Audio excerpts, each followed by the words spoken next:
नमस्कार, SBT news में आपका स्वागत है। पेश है 27 जुलाई बुधवार दोपहर 1:15 राजस्थान की 12 बड़ी खबरें।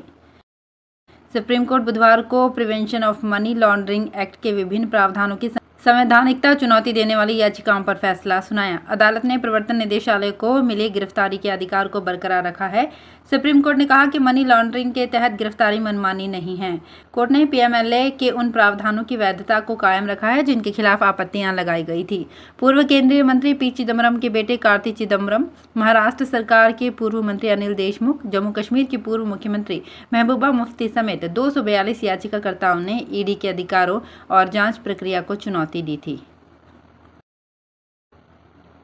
कांग्रेस अध्यक्ष सोनिया गांधी से ईडी की लगातार तीसरे दिन भी पूछताछ को लेकर राजस्थान के मुख्यमंत्री अशोक गहलोत ने केंद्र सरकार और ईडी की आलोचना की है। मुख्यमंत्री अशोक गहलोत ने कहा कि ईडी ने देश में आतंक मचा रखा है, सुप्रीम कोर्ट को इसमें दखल देना चाहिए।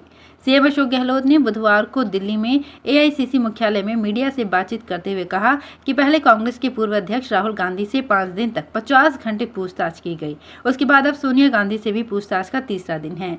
ऐसा कभी आज तक नहीं देखा गया। उन्होंने आरोप लगाया है कि राज्यों में चुनी हुई सरकारों को गिराने में भी ईडी का इस्तेमाल होता है।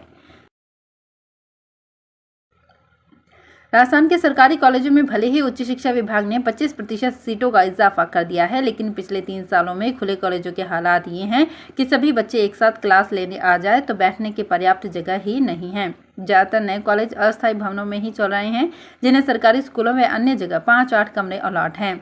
इनमें प्रिंसिपल से लेकर स्टाफ भी बैठते हैं। वहीं 2019 से शुरू हुई सरकारी कॉलेजों में तो अब प्रथम, द्वितीय व तृतीय वर्ष के मिलाकर 600 से ज्यादा छात्र हो गए हैं। जयपुर इंटरनेशनल एयरपोर्ट पर कस्टम विभाग ने फिर बड़ी कार्रवाई करते हुए तस्करी कर लाया जा रहा 1 किलो सोना पकड़ा है।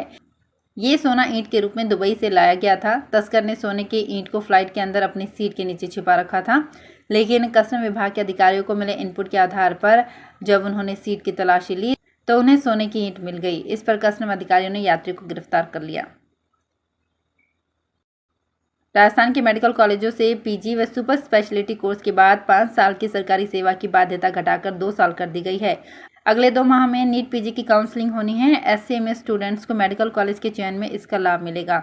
दूसरे प्रदेशों के कम स्टूडेंट्स ही राजस्थान के कॉलेज चुनते हैं। अब अनिवार्य राजकीय सेवा की अवधि 2 साल होने से राजस्थान में प्रवेश के लिए प्रतिस्पर्धा बढ़ेगी, क्योंकि प्रदेश के स्टूडेंट्स यहाँ रुकेंगे।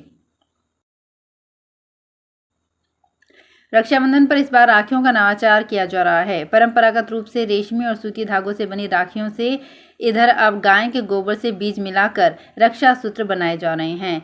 इससे पौधों के साथ भाई बहन का स्नेह भी लहलहाएगा। शहर के स्वयं सहायता समूह की महिलाओं ने इको फ्रेंडली राखियां बनाकर अनूठी पहल की है।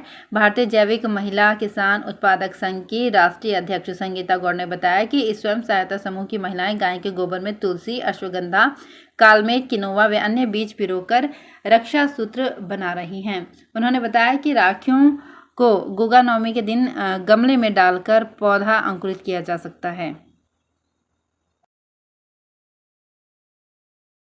भीलवाड़ा जिले में बजरी खनन कर कई नदियों में गहरे गड्ढे कर दिए गए हैं। इतना ही नहीं, नदी के आसपास शमशान और सरकारी जमीनों को भी नहीं छोड़ा।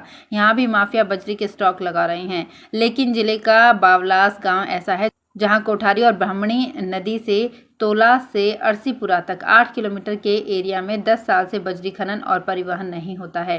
ये पाबंदी न खनिज विभाग ने लगाई है और न ही जिला स्तर के अधिकारियों ने। ग्रामीण अपने स्तर पर खनन होने नहीं देते हैं। नदी के आसपास ग्रामीण 24 घंटे पहरा देते हैं। इसके लिए ग्रामीणों ने एक टीम बना रखी है जो बारी बारी से बजरी माफिया पर नजर रखती है।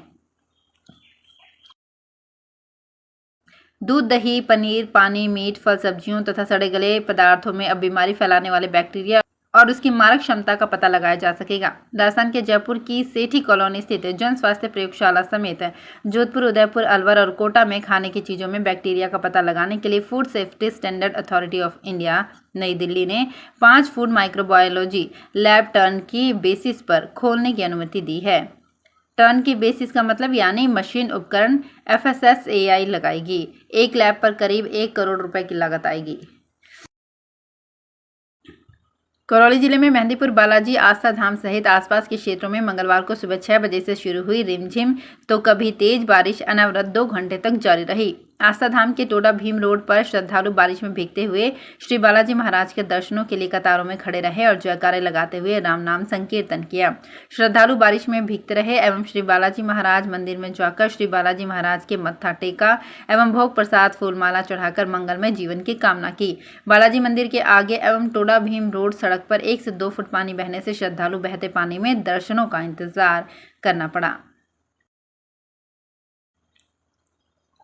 सुप्रीम कोर्ट ने सरकारी नौकरी के लिए आवेदन फॉर्म में अलग अलग भाषा भरने पर एलिजिबिलिटी कैंसिल करना सही ठहराया है। कोर्ट ने कहा कि आवेदन फॉर्म को अगर कोई अलग अलग भाषा में भरे तो नियोक्ता को आवेदन रद्द करने का अधिकार है। दरअसल एक युवक को आरपीएफ की भर्ती के लिए आवेदन फॉर्म भरने में बरती गई एक छोटी लापरवाही भारी पड़ गई। युवक ने नौकरी का फॉर्म तो अंग्रेजी में भरा था, मगर टेस्ट देने गया तो उसने हिंदी भाषा का प्रयोग किया। इस कारण उसे नौकरी से हाथ धोना पड़ा। सीकर जिले में शेखावटी यूनिवर्सिटी में 5 डिपार्टमेंट होने चाहिए, लेकिन सिर्फ लॉ का डिपार्टमेंट ही शुरू हो सका है। इसकी वजह यह है कि 2014 से 2018 में 2 बार भर्ती प्रक्रिया शुरू करके आवेदन भी ले लिए, लेकिन भर्ती पूरी नहीं हो सकी। इस समय यूनिवर्सिटी में असिस्टेंट और एसोसिएट प्रोफेसर और प्रोफेसर के 30 पद खाली हैं। इसके अलावा गेस्ट फैकल्टी लेने का विकल्प भी नहीं चुना है। लॉ डिपार्टमेंट गेस्ट फैकल्टी के आधार पर चल रहा है। अलवर, भरतपुर और बांसवाड़ा की यूनिवर्सिटीज में भी गेस्ट फैकल्टी से सभी विभाग चलाए जा रहे हैं। बूंदी जिला प्रशासन की अनदेखी से ग्राम पंचायतों में चरागाह भूमि पर दबंग लगाकर अतिक्रमण कर रहे हैं। शिकायत पर प्रशासन कुछ कार्रवाई करता है, लेकिन अतिक्रमी फिर कब्जा कर लेते हैं। अब प्रशासन ने इस भूमि से अतिक्रमण हटाने के लिए पटवारियों से 15 अगस्त तक मौका रिपोर्ट मांगी है। उसके बाद अतिक्रमणों पर कार्रवाई की जाएगी। चरागाह भूमि धीरे धीरे अतिक्रमण की भेंट चढ़ रही है। इससे गांव में पशुओं के चारे का संकट खड़ा हो रहा है, लेकिन प्रशासन चरागाह भूमि से अतिक्रमण हटाने के बजाय अतिक्रमियों को नोटिस देकर खाना पूर्ति कर रहा है। तो फिलहाल इस बुलेटिन में इतना ही, फिर हाजिर होंगे कुछ और बड़ी खबरों के साथ। अगर आप भी अपने आसपास की छोटी बड़ी और महत्वपूर्ण खबरों से अपडेट रहना चाहते हैं तो सब्सक्राइब कीजिए हमारे चैनल एसपीटी न्यूज को और प्रेस कीजिए बेल आइकन पर।